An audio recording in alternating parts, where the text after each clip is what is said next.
If Diamond wants D-Mac dead so badly, then he needs to step up and do it himself. Mireia is actually the funniest person on this whole show because she wanted nothing to do with her brother's antics, and now she is smack in the middle of everything, being shot at and playing mob nurse, all because she loves Tommy Egan. Not to get too emotional, but each passing hour puts us closer to the end, unfortunately. But the ride's been fun so far. There's a lot of hate in the world of Power Book for the Force. That's a given considering the subject matter. But in Season 3, Episode 2, A Seat at the Table, the Stars drama reminds viewers that it's not all about who's after who and getting one over on each other. There are relationships that are genuine, too. Some more than others. The idea of love, both good and bad, runs through the episode. On the good side, there's Tommy and Mireia, who almost have a cute pizza lunch date before the Marquez cartel tries to kill Tommy. But for the few moments before the drive-by, they're as adorable as anyone in the Power universe ever gets. And in the aftermath, they're sweet too. If Diamond wants D-Mac dead so badly, then he needs to step up and do it himself. Mireia is actually the funniest person on this whole show because she wanted nothing to do with her brother's antics, and now she is smack in the middle of everything, being shot at and playing mob nurse, all because she loves Tommy Egan. Not to get too emotional, but each passing hour puts us closer to the end, unfortunately. But the ride's been fun so far. There's a lot of hate in the world of Power Book for the Force. That's a given considering the subject matter. But in Season 3, Episode 2, A Seat at the Table, the Stars drama reminds viewers that it's not all about who's after who and getting one over on each other. There are relationships that are genuine, too. Some more than others. The idea of love, both good and bad, runs through the episode. On the good side, there's Tommy and Mireia, who almost have a cute pizza lunch date before the Marquez cartel tries to kill Tommy. But for the few moments before the drive-by, they're as adorable as anyone in the Power universe ever gets. And in the aftermath, they're sweet too. With each week, Diamond seems like he's more at the end of his rope with Tommy, and the stunt at the meeting pushed him to even let Jenard speak up, which would have been virtually unheard of during Power Book for Force Season 2. Of course, Diamond doesn't know Jenard is playing him like a fiddle, but there are an awful lot of people on this show getting snowed, so you can't even go after him too hard. Diamond's the kind of level-headed Tommy and Jenard could only dream about, and he's meticulous in a way that they will never be. He has the same goals as they do, to get CBI and himself to the top of the food chain, but he doesn't want to go about it the same way. Diamond can be a Tommy apologist at times, but he also sees what Tommy has to offer in a way Jenard is too blinded to. Jenard sees an interloper and someone who's taking from him. Someone occupying the space he believes should be his. He's not willing to put his pride aside to see the merits of working with someone like Tommy earnestly. Plus, he has Shanti in his ear every 5 seconds telling him that they need to run the world, and she's pretty damn persuasive. Shanti's such an intriguing character because she's respected in the streets, but it's very clear she's stuck where she is because she's a woman. She's brilliant, manipulative, and clever, and I will keep saying it until the very last episode. Shanti, Jenard, Tommy, and Diamond teaming up would be everything. The four of them could easily run Chicago, but the egos and the inability to think beyond themselves would never allow it. I was skeptical about Jenard and Shanti and just what their relationship was, because it's as much business as anything else. Yes, they care about one another, but they're also heavily involved in a business relationship as much as, if not more than, a personal one. But Power Book for Force Season 3 is taking great pains to show us the softer side of their relationship, and I appreciate that because it allows us to see a different side of them and what they desire. Tommy Egan is on one this season, and it may be entertaining as hell, but his enemies list is growing by the second. And I didn't think it could get any longer than it already was. At the end of the day, Tommy typically gets what Tommy wants when all is said and done, but he better be careful because Chicago isn't New York, and if everything goes to crap, there may not be anyone there to have his back. Tommy's often 10 steps ahead of his enemies, but it feels like he's so laser-focused right now that he doesn't see the very real snakes already camping out in his grass. It took him a minute to figure out Vic was lying to him, but once he knew, he decided that keeping Vic alive was more valuable than killing him, and it's a gamble that may work out for him in the end. On the one hand, Vic is about the least trustworthy person on this show, and that's truly saying something, but on the other hand, Vic's a lone wolf with very little to look forward to in his life. Plus, if he gets enough on Stacy, maybe Tommy will give him more of a break. It's not likely, but it's worth a shot if you're Vic. Having an ear inside the task force felt like a familiar power trope. Still, it's slightly different this time because Vic doesn't really know much, but just feeding Stacy fake information and then feeding Tommy real information set off a crazy ripple effect that's going to last for a while. Vic's got himself into quite a predicament, though, because Stacy's not dumb, and it's not as if Tommy ultimately cares in the end if he gets caught by her and she sends him to jail or does whatever.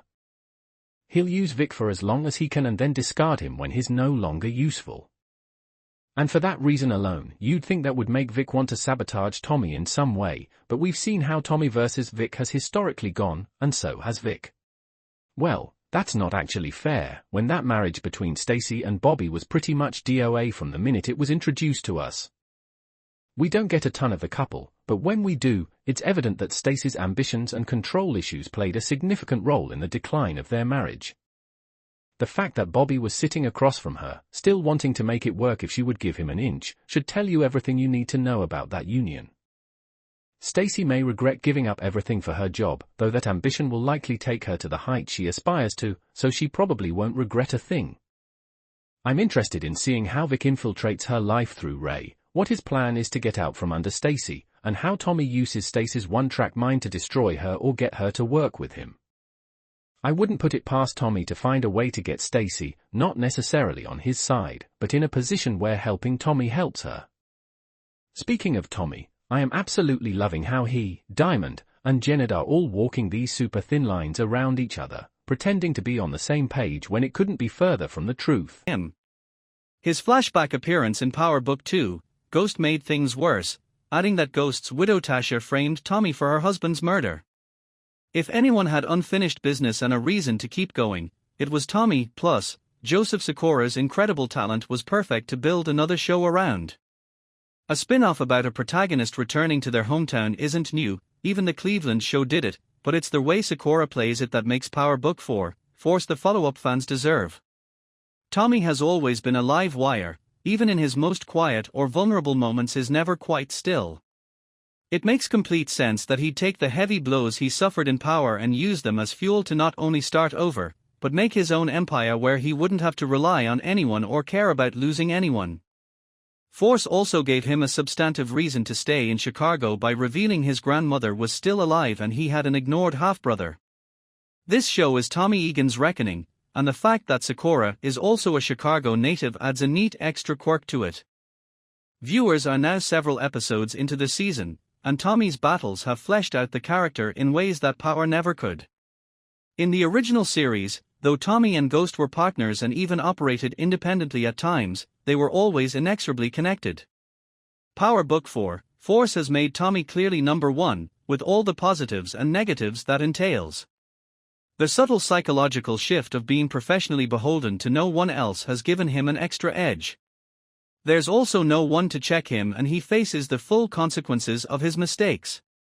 One aspect of Power Book 4, Force that's particularly intriguing is its exploration of Tommy's newfound family, his half-brother J.P. Gibbs, Anthony Fleming III, and nephew D-Mac, Lucien Cambric.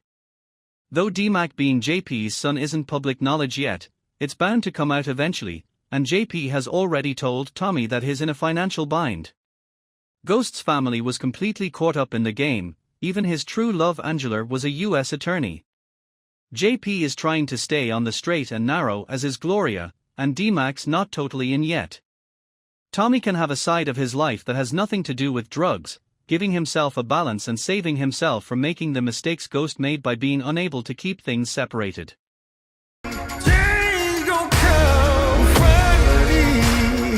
Starz has released a new trailer for Power Book 2, Ghost Season 4 Part 2 alongside some first-look photos that tease a final showdown. The newly released trailer sets the stakes high for emotional final episodes, emphasizing that no one is safe. Part 2 of the final season will premiere on Starz at 8 p.m. in the US on Friday, September 6th. Episodes will be available to stream on the Starz app from midnight. In the first half of Power Book 2, Ghost Season 4, unanswered high-stakes questions were uncovered and Tariq learned he is the father of Diana's baby.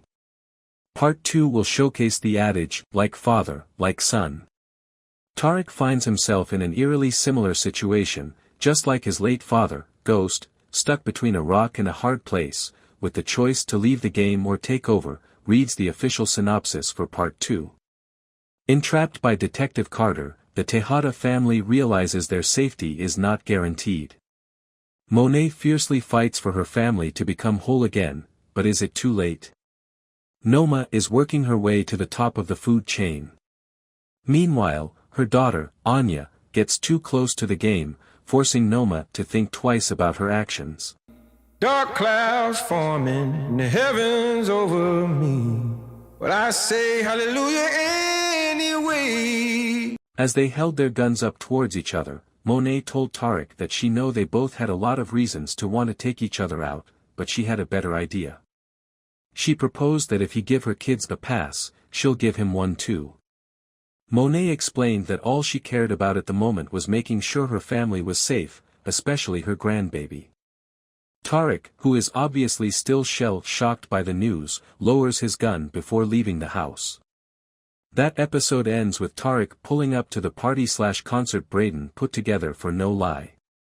When they finally catch up, Braden breaks down all the logistics of how their business will run and Tariq is very impressed. When Braden is done, he asks Tariq how things went with the Tejadas. Tariq tells him that he might not a drink before he gets into it and also says that needed to hit the blunt Braden was hitting at the moment. As the two sit at the bar, Tariq spots Anya. He walks up and offers to pay for her drinks as he introduces himself. She tells him that she can pay for her own drinks. Tariq responds by saying he could see that but she shouldn't have to. She loved the line and introduced herself. The episode ends with Tariq telling Anya that it's nice to meet her. That boy cold. Power Book 2, Ghost continues to dominate television screens as it approaches its mid-season finale in its final 10-episode run. This spin-off from the original Power series, which concluded in 2020, has garnered significant attention, with Season 4 attracting 6.5 million multi-platform viewers during its debut week on Starz. Michael Rainey Jr. portrays Tariq St. Patrick, the son of James St. Patrick, known as Ghost, a former drug lord and businessman. Tariq, who killed his father in the original series, now navigates a dual life as an Ivy League college student and a drug dealer. Season after season, viewers witness Tariq's attempts to earn his inheritance through education, only to be drawn deeper into a life of crime. He embodies the legacy of Ghost, version 2.0, as per the report by Radio Times. Adding to the complexity, Detective Don Carter, Michael Ealy, enters the fray, determined to bring down Tariq and his associates, including federal agent Angel Young, with ties to Paz and Angela Valdez. The impending threat forces Tariq and his loved ones into precarious situations, testing their resilience and alliances. The Starz app offers streaming for every Power franchise installment, including Power Book 2, Ghost. Fans excitedly await the dramatic finale of this spin-off, which functions as a sequel and a standalone story in the Power universe, as the series gets more intense with each new episode release. Despite the Starz show's lengthy hiatus between seasons, the third season debut does not reassure